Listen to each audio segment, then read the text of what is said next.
आगामी कार्यक्रम प्रायोजित किया है जॉयस मायर मिनिस्ट्रीज के मित्रों और सहयोगियों ने।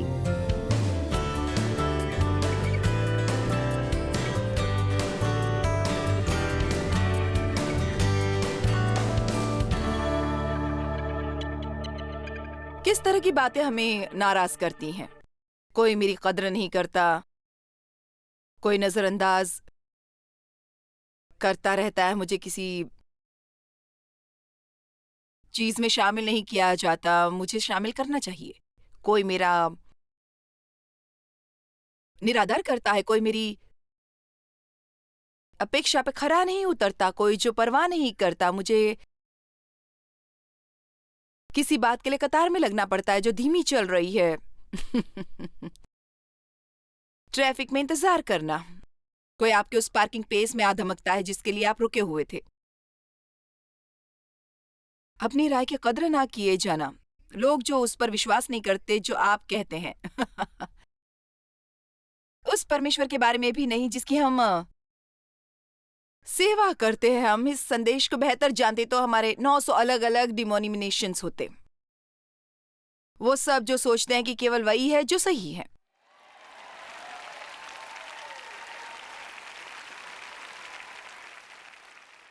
मेरे ख्याल से वो कुछ दीवारें नीचे गिरने लगी और मैं उम्मीद और प्रार्थना करती हूँ कि ये मेरे जीवन काल में ही होगा। मैं उन्हें पूरी तरह गिरते हुए देख सकती हूँ, क्योंकि वाह, हम धरती पर कितनी बड़ी ताकत बन सकते हैं यदि हम सब फैसला करें एक दूसरे से प्रेम करने का और उन लोगों की आलोचना करना बंद करें जो उस तरह नहीं सोचते जिस तरह हम सोचते हैं।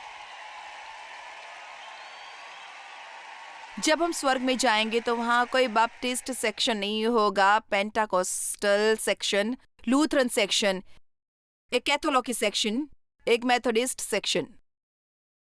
तो हमारे पास वहां पूरा जीवन पड़ा है आपस में निभाने का। मैंने एक बयान सुना है हाल में जो वास्तव में सचमुच बहुत अच्छा था। हमें ये करने की जरूरत है कि हम अनेकता में एकता के साथ बैठे, क्योंकि आप देखें हम सब अलग अलग हैं। आपका विवाह सफल नहीं होगा यदि आप अपने अंतरों में समझौता ना करें। आपको ये सीखना पड़ेगा कि कैसे रजामंद होना है, अनादर ना करते हुए, और असल में दूसरे लोगों के कद्र करना। कितने झमेले वाला संसार है यहाँ पर, हाँ, जिसमें हम भी शामिल हैं। कितने झमेले वाली दुनिया होती यदि हम हर कोई आप जैसा होता। हाँ हूँ, हाँ, और हम सोचते हैं शायद हालात बेहतर हो, पर असल में ये सचमुच नहीं होते। प्रेरित पौलुस ने प्रार्थना की जिसका हवाला हम प्रेरित प्रार्थना के रूप में देते हैं कुलुस्सियों में, इफिसियों में और फिलिपियों में। और मुझे बहुत पसंद है उनका अध्ययन करना और उन प्रार्थनाओं को पढ़ना। कई बार मैं उन्हें उन लोगों पर भी पढ़ती हूँ जो मीटिंग में शामिल होते हैं, क्योंकि मेरे ख्याल से वे सामर्थ्य से भरी हैं। और उनमें से एक प्रार्थना फिलिपियो 1:9-10 में है, और उसने कहा, मैं ये प्रार्थना करता हूँ कि तुम्हारा प्रेम, ज्ञान और सब प्रकार के विवेक सहित और भी बढ़ता जाए, जहां तक कि तुम उत्तम से उत्तम बातों को प्रिय जानो और मसीह के दिन तक सच्चे बने रहो और ठोकर न खाओ। इसलिए वो दोबारा कह रहा है, संतुष्ट बनो, ज्यादा ज्ञान प्राप्त करो, आगे बढ़ो, आगे बढ़ो, आगे बढ़ो। हमें किसी भी चीज में ये सोचने की जरूरत नहीं कि हम बस सफल हो गए हैं। और वो कहाँ है? मैं प्रार्थना करता हूं कि तुम उन लोगों को स्वीकार करो जो सर्वोत्तम हैं, और ये कि तुम निष्ठावान रहो और बिना नाराजगी के रहो जब तक मसीह नहीं आ जाते। क्या ये दिलचस्प नहीं है कि उसने ये बात कही? यह अवश्य ही महत्वपूर्ण होगी। पौलुस कुछ ही मात्रा में ये बातें प्रार्थनाओं में कह सकता था, और उसने कहा, ओ बाय द वे, मैं सचमुच आपके लिए प्रार्थना कर रहा हूं कि तुम बिना नाराजगी के रह सको जब तक कि मसीह नहीं आता। भजन संहिता 119, 165, तेरी व्यवस्था से प्रीत रखने वालों को बड़ी शांति होती है और उनको कुछ ठोकर नहीं लगती, और उनको कुछ ठोकर नहीं लगती। अब आप जानते हैं, इस संदेश को सुनने के बाद आप ऐसा करेंगे यदि आप मुझे पूरी तरह नजरअंदाज नहीं करेंगे। जो आप ऐसा नहीं कर रहे हैं, आप और ज्यादा सावधान रहेंगे नाराजगी के प्रति अगले कुछ सप्ताहों तक, 2 या 3 सप्ताह तक। पर पता है, मेरे ख्याल से कुछ विशेष बातें हैं जो आप अपनी प्रार्थना की सूची में डाल सकते हो और वो इतनी ज़्यादा महत्वपूर्ण है कि आप उनके बारे में हर दिन प्रार्थना कर सकते हैं या उनके बारे में आप कोई इकरार कर सकते हैं या स्वयं से हर दिन उनके बारे में बात कर सकते हैं। बस प्रभु से ये कहने के काबिल हो, जब मैं रात को सोने जाऊं, प्रभु मुझे ये कहने में खुशी हो रही है कि आज रात मैं सो सकती हूँ और मैं किसी से नाराज नहीं हूँ।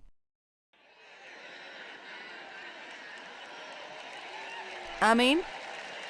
और इससे ज़्यादा मेरे ख़्याल से आप सचमुच गंभीर और प्रतिबद्ध मसीही हैं। आप जो सोचते हैं उन भावनाओं को एक ओर रख देते हैं और आप इस तरह प्रतिबद्ध होंगे कि नाराज़ होकर सोने नहीं जाएँगे, है ना? हम हमेशा इंतज़ार करते हैं दूसरे व्यक्ति से कि वो इसे सही करे। क्या मैं आपको एक बात बताऊँ? सबसे पहले जो सही करता है वही सबसे ज़्यादा आत्मिक है। जाइए और पहला बनिए।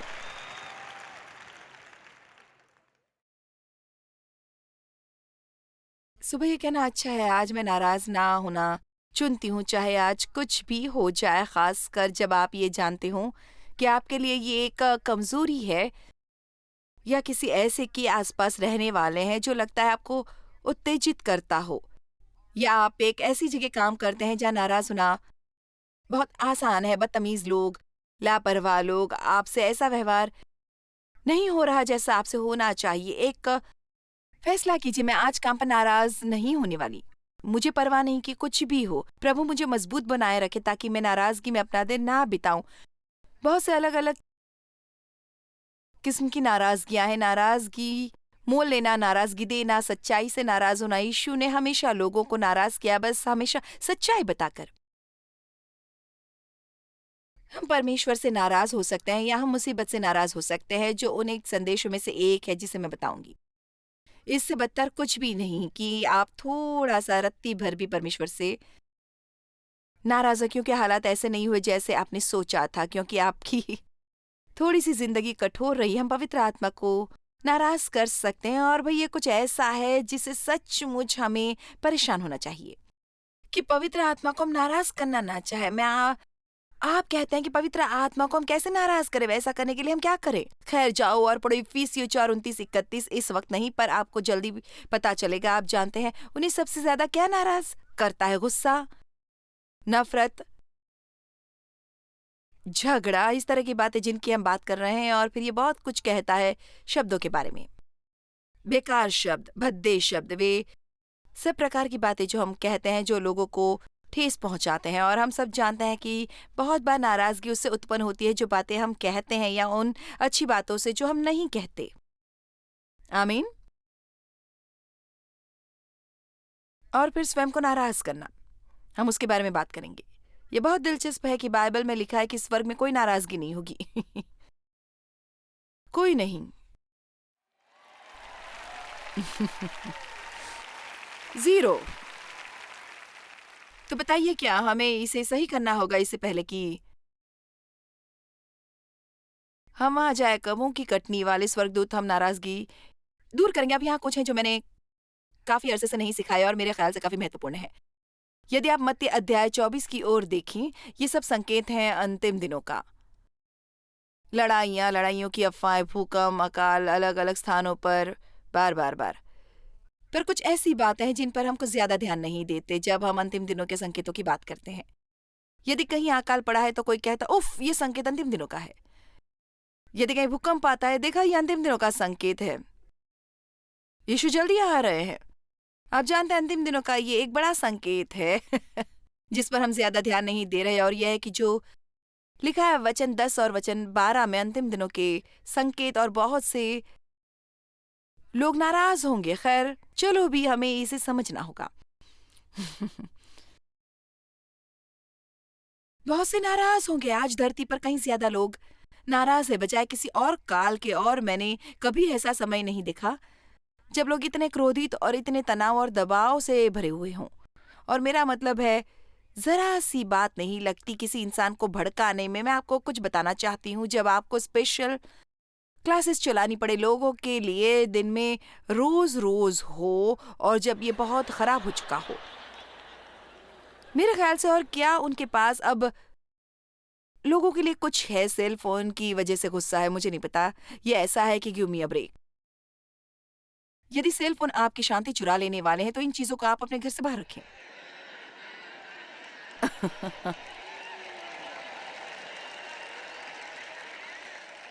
तब बहुत सी ठोकर खाएंगे और एक दूसरे को पकड़वाएंगे और एक दूसरे से बैर रखेंगे जिस पे उन्हें भरोसा करना चाहिए और उनकी आज्ञा माननी चाहिए थी, और वो ठोकर खाएंगे और गिर जाएंगे। बस केवल नाराजगी के कारण अपने हृदय में नाराजगी रखकर आप आत्मिक रूप से बढ़ नहीं सकते। आप हृदय में नाराजगी रखकर सफल नहीं हो सकते। कुछ और कलीसिया की वृद्धि में बाधक नहीं हो सकता सिवाय इसके कि अगुओं के बीच झगड़ा हो। ये एक नाशक है। आप अभिषेक प्राप्त नहीं कर पाएंगे यदि डायरेक्टर या वर्शिप लीडर अपने सदस्यों से झगड़ रहा हो, या दो सदस्य ये सोच रहे हैं खैर काश मुझे तुम्हारी नौकरी मिली होती पर मुझे नहीं मिली, और आप जानते हैं बड़बड़ा रहे हैं। आप में से कितने जानते हैं इस बात को? देखो, मैं किसी को समझाने की कोशिश नहीं कर रही। मुझे इससे बेहतर कुछ नहीं मालूम। कोई मुझे ये नहीं बता रहा कि मुझे क्या करना चाहिए। और अतीत में जब इस बीच परमेश्वर मेरे सामने आया और मुझे पूरी तरह उलट कर रख दिया और मुझे पलट कर रख दिया और अंत में मुझे सही तरीके से रखा। मुझे उम्मीद है कि मैं हर रविवार चर्च जाएंगे और हम अपने दोस्तों के साथ लंच पर बाहर जाएंगे और बस चुगली करेंगे। पास्टर ये और पास्टर वो, ये बड़बड़ाना। खैर, इसमें कोई हैरानी नहीं कि चर्च में कोई वृद्धि नहीं। कोई पास्टर पूरी कांग्रीग्रेशन में हर एक को खुश नहीं रख सकता, पर आपको इतना ज्यादा काम करना पड़ेगा कि आप अपने स्टाफ में कबाड़ा ना होने दो। और यदि आप जानते हैं कि कोई कांग्रीग्रेशन में है तो झगड़े का कारण है, तो आपको उसे बाहर निकालना चाहिए या उससे बात करके उसे समझाना चाहिए, क्योंकि लोग मेहनत करते हैं और दाम बहुत ऊंचे हैं और ऐसा कुछ करने के लिए आपको चुकाने पड़ते हैं कि हम ऐसे व्यक्ति को जो कभी खुश नहीं होगा, चाहे आप कुछ भी करें, इसे बर्बाद करने की कोशिश में। आमीन।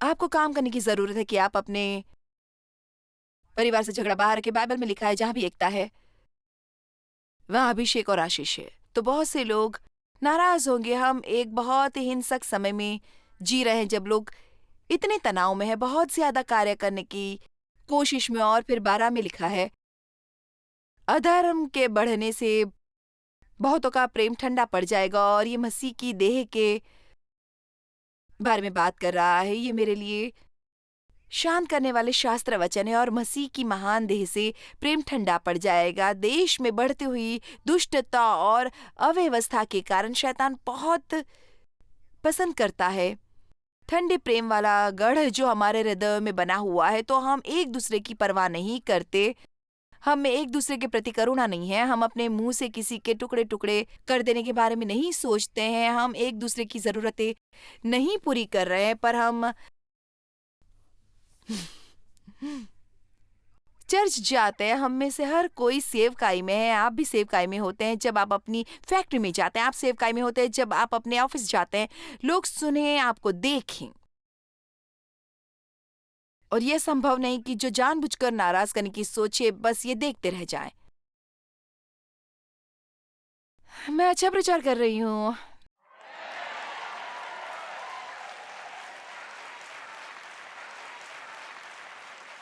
देखिए, बात दरअसल ये है, मैं चाहती हूँ कि आप अपने जीवन का आनंद लें। मैं इससे भरी हूँ, इसलिए हम अपने टेलीविजन प्रोग्राम में कहते हैं प्रतिदिन जीवन का आनंद लें। मेरे ख्याल से परमेश्वर के लिए इससे बदतर कुछ भी नहीं कि वो किसी को दुखी होता हुआ देखे। उसके बाद जब भी उन्होंने अपना इकलौता पुत्र भेज दिया और दाम चुकाया जो उन्होंने चुकाया ताकि हम एक बढ़िया जीवन जी सके, और हम बस यही कर सकते हैं कि दुखी हो जाएं और एक दूसरे से नफरत करो और नाराज हों। और ये एक बड़ी त्रासदी है। क्रूस त्रासदी थी और हम उस त्रासदी को जारी रखते हैं यदि हम वो जीवन जीने देने के लिए यीशु मरे ना जिए। मुझे बहुत पसंद है जो पौलुस ने कहा। चलो देखिए वो क्या है। फिलिपियो 3 में उसने कहा, एक बात मैं करता हूँ, एक बात जो महत्वपूर्ण है उसे भुला देना जो अतीत में है और आगे बढ़ना उन बातों की और जो आगे हैं, आप में से कुछ को आज रात कुछ बातें भुलाने की ज़रूरत है। आपको उन्हें यहीं छोड़ना होगा, उन्हें अपने साथ घर मत ले जाइए। क्या आपने सुना? उन्हें अपने साथ काम पर ना ले जाए, उन्हें और अपने साथ ना रखें, उन्हें जाने दें। यही मतलब है क्षमा का, कि उसे छोड़ दें, उसे जाने दें, उससे दूर हो जाएँ। घर जाते समय कचरे के कूड़ेदान के पास रुकिए और शारीरिक रूप से अपनी कार से बाहर आएँ और कहें, मैं इन बातों को इस कूड़ेदान में डाल रहा हूँ जिसकी जगह ये है, मैं उसे अपने साथ नहीं रखूँगा। शायद ये आपको मूर्खता लगे, पर कई बार ये अच्छा होता है कि आप इस किस्म की कोई फिजिकल एक्शन ले। मैं इस चीज को फेंक रहा हूँ, मैं इसे नहीं रख रहा, मैं इससे छुटकारा पा रहा हूँ। इसे जाने दो, उसे जाने दे जो पीछे हैं। आप उन बातों की ओर आगे नहीं बढ़ सकते जो आगे हैं, यदि आप अपने साथ बीते कल को घसीट रहे हैं। आमीन। चलो भी, यीशु मरे ताकि आप एक जीवन जी सके। चोर आता है चोरी करने, घात करने और तबाह करने, पर मैं आया ताकि तुम्हें जीवन मिले और आप अपने जीवन का आनंद ले और इसे बहुतायत से हासिल करें, पूर्णता से, जब तक ये पूर्ण होकर बहने ना लगे। और उस बाकी के भाग को सुने जो पौलुस ने कहा। चलो, मैं चाहती हूँ कि आप ये समझ लें, मैं उसे थाम लेना चाहती हूँ जिसके लिए मसीह मरे ताकि वो मुझे थाम सके। मैंने इसका इरादा कर लिया है। वो कह रहे हैं मैं उसे थामूंगा, जिसके लिए यीशु मरे ताकि मैं उसे थाम सकूं। मैं इसकी ओर बढ़ रहा हूं। चलो भी, क्या आज रात यहाँ कोई है जो ये कहेगा कि मैं इसकी ओर बढ़ रहा हूं?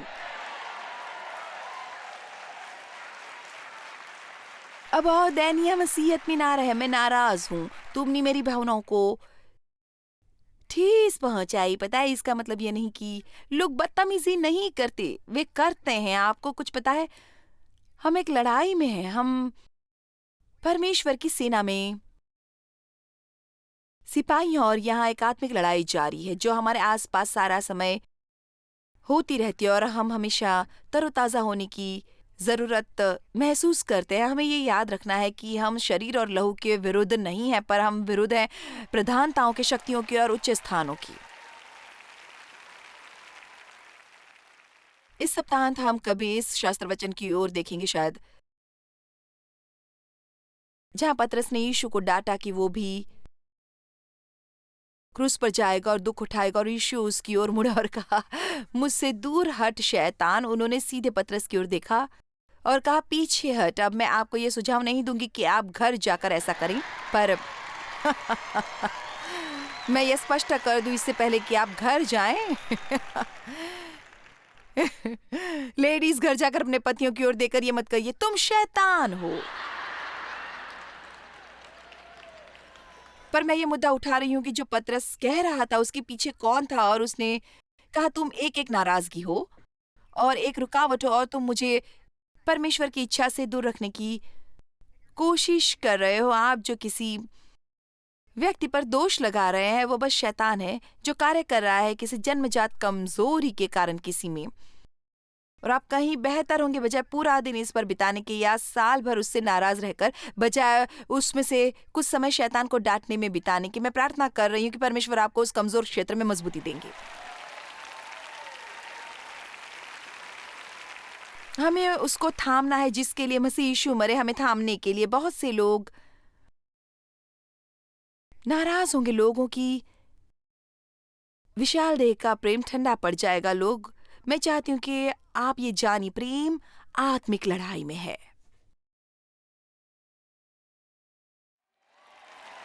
ओ? जब आप प्रेम में चलते हैं, हर बार आप किसी को क्षमा करते हैं, तो आप शैतान से लड़ाई जीत लेते हैं। हर बार जब आप किसी पर मेहरबान होते हैं जिसने आपको ठेस पहुंचाई है, तो आपने बस जीत हासिल की। आमीन। हर बार जब आप देते हैं तो आप इस आत्मिक लड़ाई में चंदा देते हैं। खैर, अच्छा है आप में से कुछ ये समझ गए, ये है परमेश्वर को आपके पैसे की जरूरत नहीं है, आपको देने की जरूरत है। और मैं ये जानबूझकर कर सकती हूँ, मैं कारण ढूंढती हूँ देने के लिए। मैं देती हूँ, मैं ये जानबूझकर करती हूँ। मुझे बहुत पसंद है जो अय्यूब ने कहा, उसने कहा, उसके कारण मुझे पता नहीं था, मैंने खोजा। अय्यूब बाहर गया सहायता के लिए गरीब लोगों की तलाश में, वो रुका नहीं, उसने उस तक आने के लिए, और उसने कहा यदि मैं अपनी भुजा किसी को सहायता देने के लिए इस्तेमाल नहीं करता तो बेहतर होगा आप इसे मेरे शरीर से काट फेंकें। मेरे कहने का मतलब है कि वचन में बहुत ही सामर्थी शास्त्र वचन है। यदि आप सचमुच उन पर विश्वास करना चुने, हम ये नहीं कहते और प्रेम में चल नहीं सकते, शैतान हमारी चमड़ी के पीछे पड़ा है, हमारे सामने इतनी बढ़िया जिंदगी पड़ी है, पर आप परमेश्वर का अभिषेक नहीं रख सकते और हर समय किसी पर नाराज नहीं रह सकते। आप बस ऐसा नहीं करेंगे। मैं यहाँ ऊपर आकर ये अपेक्षा नहीं कर सकती कि जो मैं कहती हूँ अभिषेक प्राप्त करने के लिए, यदि मैं यहाँ आऊं देव से नाराज होकर, तो मैं ये नहीं कर सकती। आमीन। प्रेम ढांपता है और क्षमा करता है नाराजगियां। हमें सीखना पड़ता है जीने के लिए, जिसे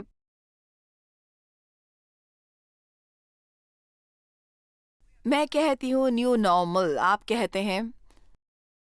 बस मैं, पता है लोगों के लिए बहुत नॉर्मल होता है अपनी भावनाओं में ठेस खाना जब कोई उन्हें अभद्र करे। आपका नॉर्मल किसी उदार रहित व्यक्ति के जैसा नहीं है, और आपका न्यू नॉर्मल जब आप यहाँ से बाहर जाएंगे तो वैसा नहीं रहेगा जैसा कल था, क्योंकि अब आप किसी चीज के बारे में कुछ जानते हैं जो शायद आप उसके बारे में पहले नहीं जानते थे। अब आपको इसे उन सब चीजों में शामिल करना पड़ेगा जो आप जानते हैं। पौलुस ने ये कहा, क्योंकि तुम अभी भी आत्मिक नहीं हो, अभी भी आत्मिक नहीं हो। ये आत्मा से भरे हुए चर्च जाने वाले लोग हैं, और उसने कहा तुम आत्मिक नहीं हो क्योंकि तुम्हें शरीर का स्वभाव है और आप साधारण संवेदना के नियंत्रण में हो, क्योंकि जब तक डाह और जलन है और चुगली और झगड़े आपके भीतर है, तो क्या आप आत्महीन नहीं और शरीर में हैं?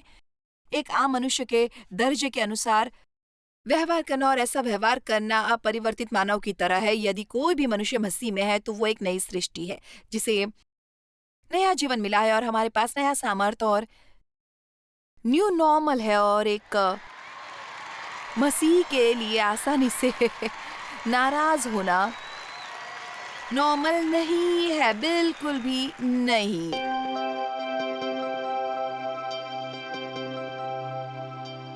मैं प्रार्थना करती हूँ कि जो शिक्षा आपने परमेश्वर के वचन से सुनी है वो आपको प्रेरित करेगी कि आप नाराजगी से इनकार करें और इसकी बजाय जानबूझकर एक मेल मिलाप करने वाले बने। और इसलिए धन्यवाद आज हमारे साथ शामिल होने के लिए, और मैं प्रार्थना करती हूँ कि आपका बाकी का दिन भी बिल्कुल शानदार और बढ़िया रहेगा।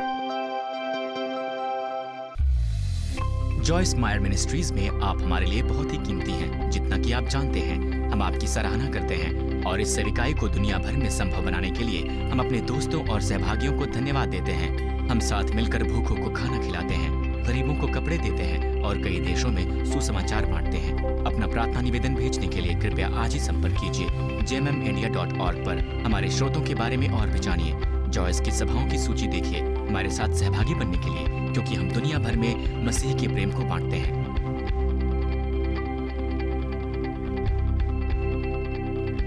इसका खर्च उठाया है जॉयस मायर मिनिस्ट्रीज के मित्रों और सहयोगियों ने।